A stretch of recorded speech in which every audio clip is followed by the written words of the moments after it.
dans un grand restaurant étoilé, un millionnaire paralysé depuis 2 ans savourait son succès, inconscient du cataclysme qui l'attendait. Une fille des rues fit irruption dans la salle feutrée, tenant sa sœur mourante dans ses bras, et supplia d'une voix brisée, « Sauve ma sœur, et je te soignerai les jambes. » Il rit avec un mépris glacial, certain qu'aucun enfant ne pouvait guérir ce que les sommités mondiales de la médecine avaient déclaré incurable. Mais 2 minutes plus tard, une chaleur inouïe, une fournaise électrique, parcourut ses membres inertes, et l'impossible commença à se manifester sous les yeux ébahis de l'assemblée. Le ciel du village provençal semblait aussi lourd et oppressant que l'humeur de Léo Moreau ce matin-là. Depuis son bureau, niché au dernier étage de la plus belle demeure du village, une bâtisse en pierre ocre dominant les champs de lavande, il contemplait le paysage d'un œil las. À 30 ans, Léo était le nom incontournable du marché technologique français. Son entreprise, Nexus France, avait révolutionné le secteur de l'IA médicale, le propulsant au sommet des personnalités les plus riches et influentes du pays. Mais aucune fortune, aussi colossale soit-elle, ne pouvait lui acheter ce qu'il désirait le plus ardemment, la simple sensation de l'herbe sous ses pieds.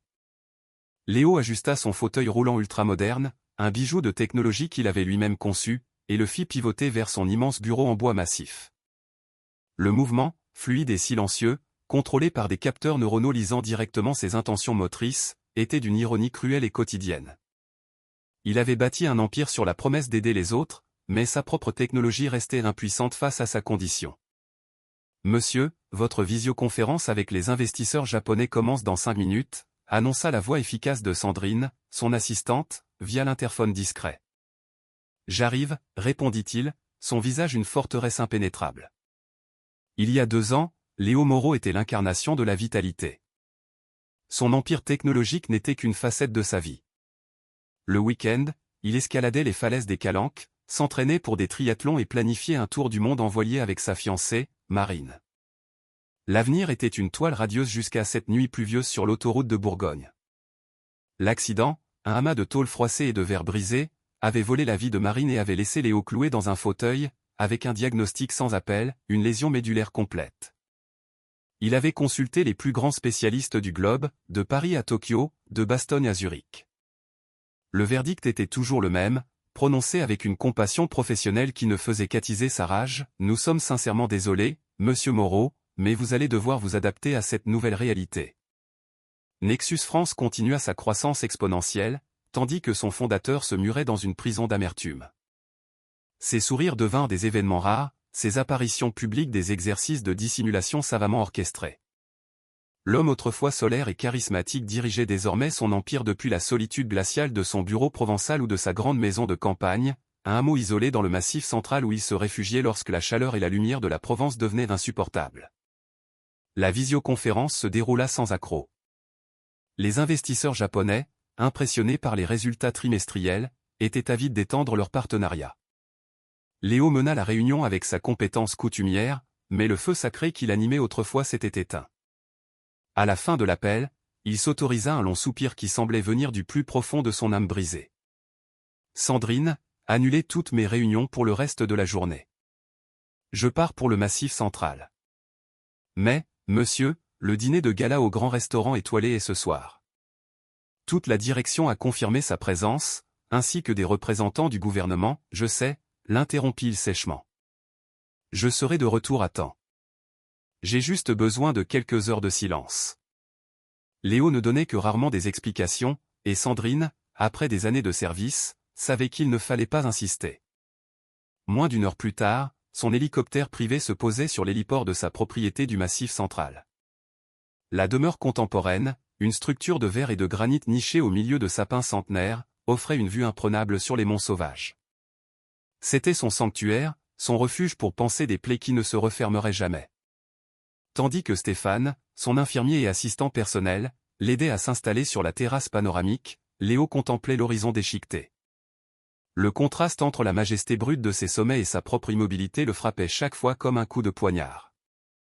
Il avait autrefois gravi ces montagnes, et maintenant il avait besoin d'aide pour se déplacer de quelques mètres.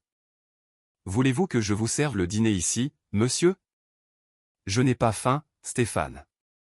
Vous pouvez disposer.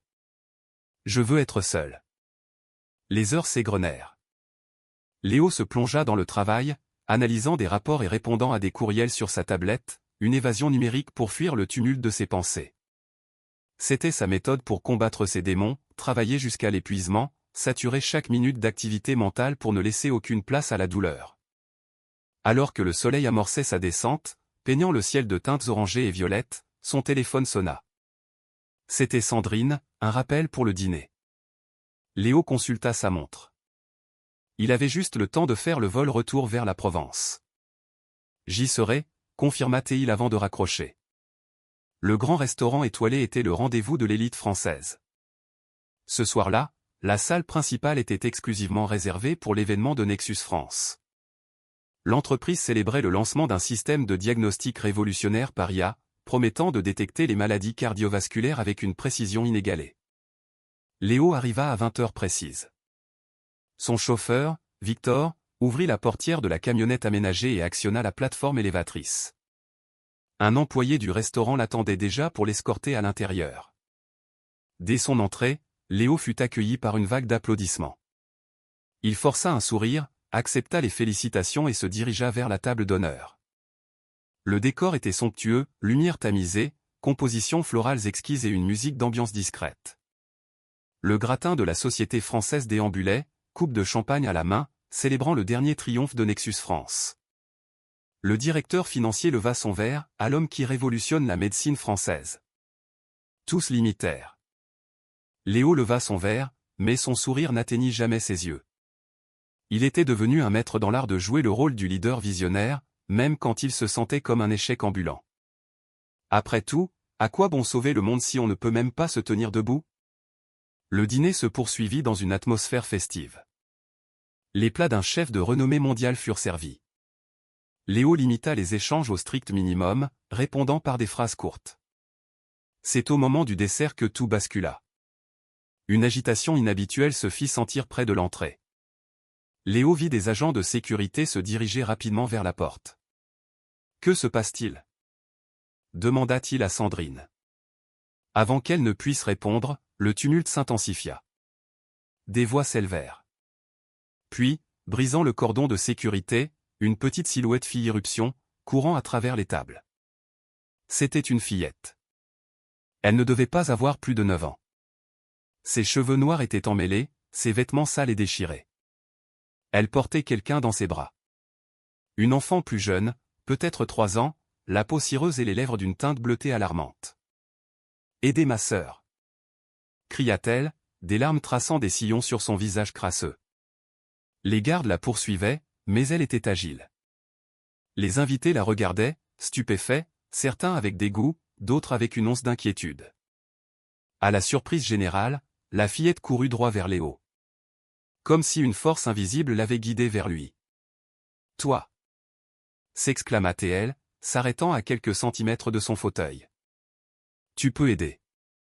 Tu es riche. » Léo plongea son regard dans ses yeux sombres, un abîme de désespoir et de détermination. L'enfant dans ses bras semblait brûler de fièvre.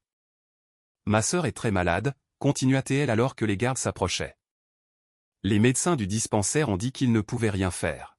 « Monsieur, veuillez excuser l'intrusion, » dit un garde. « Nous allons les faire sortir. » Léo leva une main, l'arrêtant net.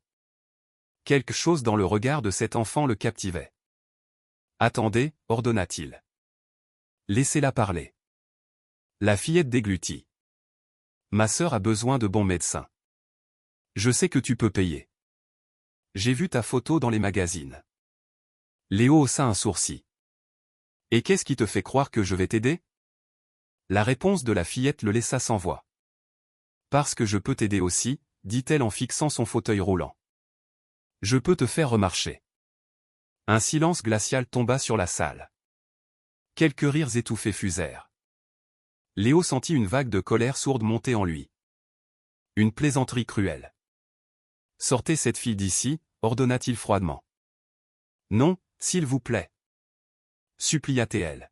« Laissez-moi juste toucher vos jambes. » Léo eut un rire amer. « Tu crois que je n'ai pas tout essayé? Les meilleurs spécialistes du monde m'ont condamné. Que pourrait faire une enfant des rues? » Et puis, ce fut l'instant.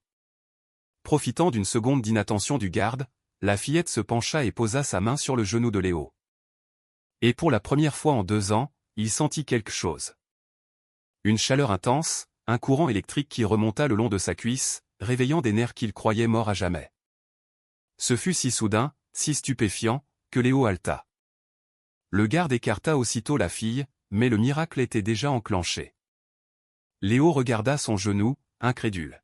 « Que as-tu fait » demanda-t-il d'une voix tremblante. « Je t'ai dit que je pouvais t'aider, » répondit la fille.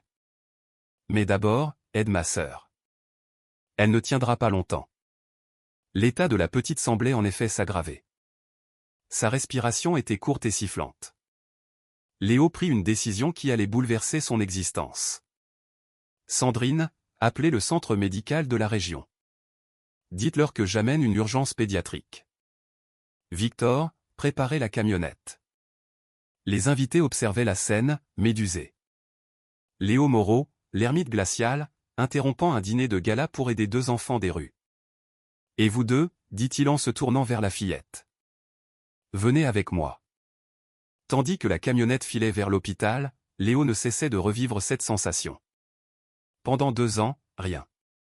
Et maintenant, cet enfant, comment t'appelles-tu ? Demanda-t-il. Manon, répondit-elle sans quitter sa sœur des yeux. Et voici Chloé. Où sont vos parents ? Manon hésita. On n'en a pas. On vit à l'orphelinat du Bon Accueil, mais ils n'ont pas assez d'argent pour les médecins spécialistes. Et cette histoire de me faire marcher ? Le regard de Manon croisa le sien avec une intensité déconcertante. J'ai toujours su que j'étais différente. Quand je touche les gens, je sens ce qui ne va pas. Et parfois, je peux le réparer. Le centre médical de la région était un bastion de la médecine moderne. Quand ils arrivèrent, une équipe les attendait déjà. La petite Chloé fut immédiatement prise en charge. Manon tenta de la suivre, mais une infirmière l'arrêta. « Tu dois attendre ici. »« Non. Je ne la laisserai pas. »« Elle peut entrer, » intervint Léo, sa voix ne tolérant aucune contradiction. L'infirmière obtempéra. Léo attendit dans un salon privé. Sandrine s'occupait déjà des formalités. Le docteur Jean Dupont s'occupe personnellement du cas. C'est le meilleur pédiatre de l'établissement, l'informa TL. Faites le nécessaire. Mon nom en garantie. Et aucune information à la presse. 1 heure plus tard, le docteur Dupont apparut. Monsieur Moreau, la situation de la petite Chloé est critique. Pneumonie sévère, aggravée par une malnutrition avancée. Les prochaines 24 heures seront décisives. Faites tout ce qu'il faut, docteur. L'argent n'est pas un problème. Le médecin parut intrigué. Quel est votre lien avec ces enfants ? Elles avaient besoin d'aide. J'avais les moyens de les aider. C'est tout ce que vous avez besoin de savoir. Dans la chambre d'hôpital, Chloé reposait, reliée à des moniteurs. Manon était assise à ses côtés, lui tenant la main. « Merci », dit-elle simplement. Léo s'approcha, observant les 2 sœurs. Une colère sourde monta en lui contre le monde qui laissait des enfants dans un tel dénuement. « Comment ça marche ? Ton don ?» Les yeux de Manon s'illuminèrent. « Je ne sais pas vraiment. Ça a commencé quand Chloé est tombée et s'est ouvert le genou. Quand j'ai touché la plaie, j'ai senti de la chaleur, et ça a arrêté de saigner. Je sens la lumière des gens, et là où c'est sombre, je peux envoyer la mienne pour réparer. » Léo, l'homme de science, était sceptique. Mais comment expliquer la sensation dans sa jambe ? Tu me crois ? Demanda Manon. Je ne sais pas, répondit Léo honnêtement. Mais d'ici à croire que tu peux me faire remarcher, Manon se leva, prit un vase où se trouvait une rose visiblement fanée. Regarde. Elle plaça ses mains autour de la fleur, sans la toucher. Sous les yeux incrédules de Léo, la rose commença à se transformer. Les pétales flétris reprirent vie, la couleur revint, la tige se redressa. En moins d'1 minute, la fleur était redevenue luxuriante. Léo était abasourdi. C'était au-delà de toute explication scientifique. Manon vacilla, s'appuyant contre le lit, pâle et en sueur. « Ça va ? » Oui. Je suis juste un peu fatigué après. Plus la chose est abîmée, plus ça me prend d'énergie. Et tu penses que tu peux faire ça pour moi? Manon hocha la tête. Je le peux. Mais ça prendra du temps. Tes dégâts sont grands et anciens. Quand j'ai touché ta jambe, j'ai senti qu'il y avait encore de la vie. Endormie, mais présente. Je peux la réveiller. Léo sentit une chose qu'il n'avait pas ressentie depuis 2 ans, l'espoir. Un espoir irrationnel, dangereux, mais bien réel. C'est à cet instant que le docteur Dupont entra. Nous devons faire d'autres examens sur Chloé. Et toi aussi, jeune fille, tu dois être examinée. Manon se crispa. Je ne la laisserai pas. Docteur, intervint Léo. Ces filles sont désormais sous ma responsabilité. Toute décision passe par moi. Et elles ne seront pas séparées. Mes avocats contacteront les services sociaux dès demain matin pour entamer une procédure de tutelle. Le médecin, surpris, finit par acquiescer. L'accord fut scellé par une poignée de main entre l'homme d'affaires et l'enfant. Tu nous donnes un foyer, et je te guéris. 3 jours plus tard, Chloé sortit de l'hôpital. Les avocats de Léo avaient obtenu une garde provisoire de 90 jours. L'histoire des filles était tragique. Leur mère, Marie Lenoir, était décédée de la tuberculose. Sans famille, elles avaient été placées à l'orphelinat du Bon Accueil, un établissement surpeuplé et sous-financé. Où allons-nous? Demanda Manon alors que la camionnette quittait le village provençal par l'autoroute des Alpes. Chez moi, dans le Massif central, répondit Léo. C'est un endroit calme. Ce sera bon pour la convalescence de Chloé. Et pour notre travail. La grande maison de campagne impressionna les enfants. Stéphane et Madame Monique les accueillirent. L'infirmier, un homme d'une 40aine d'années au visage sérieux, et la gouvernante, une femme de 60 ans à l'efficacité redoutable, furent visiblement surpris. Voici Manon et Chloé. Elles vont rester avec nous, annonça Léo. Madame Monique haussa un sourcil, puis reprit son calme professionnel. La chambre d'amis à côté de la vôtre est prête, monsieur. Manon, est-ce que Chloé et toi avez des préférences pour le dîner? La fillette écarquilla les yeux. N'importe quoi. Mais Chloé adore les crêpes. Madame Monique sourit pour la première fois. Alors, ce sera des crêpes. Plus tard, Stéphane interrogea Léo.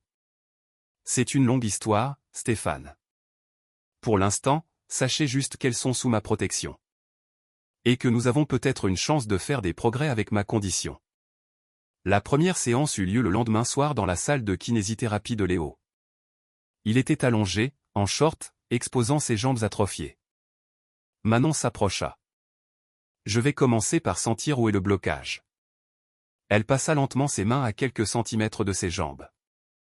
Ton énergie est bloquée ici, dit-elle en désignant le bas de son dos. C'est comme un barrage. Aujourd'hui, je vais essayer d'ouvrir un petit canal. Elle posa ses mains sur sa peau. D'abord, rien. Puis une chaleur subtile, qui devint de plus en plus intense. Ensuite, un picotement à la base de sa colonne vertébrale, comme des milliers de décharges électriques. La sensation devint rapidement une douleur aiguë, presque insupportable. Des couteaux invisibles semblaient transpercer ses nerfs. Il serra les dents, retenant un cri. Encore un peu, l'encouragea Manon, le visage pâle et couvert de sueur. Au moment où il pensait ne plus pouvoir tenir, la douleur s'estompa. Manon retira ses mains et chancela, épuisée. « Qu'est-ce que ça te fait, exactement » demanda Léo, inquiet.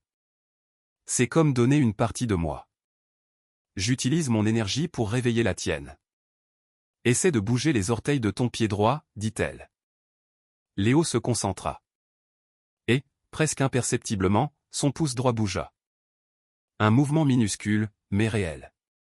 Des larmes de joie et de soulagement coulèrent sur ses joues. Les séances se poursuivirent chaque soir. Les progrès étaient lents mais constants. Le 5e jour, il bougeait tous ses orteils. Le 10e, il sentit le contact de la main de Manon sur son mollet. Au 14e jour, après une séance éprouvante, il parvint à plier légèrement le genou droit. « Ça arrive vraiment » murmura-t-il, ému. C'est alors qu'il remarqua l'épuisement extrême de Manon. « Il faut qu'on fasse une pause. »« Non » protesta-t-elle. « On progresse. » Qu'est-ce que tu ne me dis pas? Insista-t-il. Elle finit par avouer. Quand je guéris, je donne une partie de ma force vitale. C'est comme mon temps de vie. Pour guérir quelque chose de grand comme tes jambes, je donne beaucoup de temps. Léo fut horrifié. Tu raccourcis ta vie pour me guérir? Elle hocha la tête. Ça s'arrête maintenant, déclara-t-il fermement. Il n'y aura plus de séance. Je ne te laisserai pas sacrifier ta vie pour moi. C'est notre accord, insista TL. Tu nous as donné un foyer. Je dois tenir ma part.